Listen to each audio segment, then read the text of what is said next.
मैं कुछ बना दूं तुम्हारे लिए? नहीं, तुम टेस्ट की तैयारी करो, मैं खुद कर लूंगा। अच्छा ये बताओ, तुम्हारी अम्मी कैसी हैं? ठीक है। उस दिन तुम्हें शुक्रिया नहीं कह सकी। शुक्रिया करने की कोई जरूरत नहीं, सुना तुमने? सही कहा।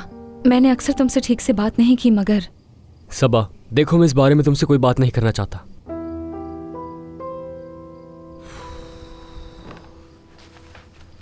अच्छा सच पूछो तो सबा, आज का दिन मेरे लिए बहुत बुरा है। चाहो तो ये भी कह सकती हो कि मेरी जिंदगी के बुरे तरीन दिनों में से ये एक है, जिसे मैं कभी नहीं भूल पाऊंगा। लेकिन क्यों? क्या हुआ है? तुम चाहो तो मुझसे शेयर कर सकते हो। दरअसल मेरी गाड़ी का एक्सीडेंट हो गया और मेरे पास लाइसेंस भी नहीं था, और मेरी एक दोस्त उस एक्सीडेंट में जख्मी भी हो गई। क्या वो ठीक है?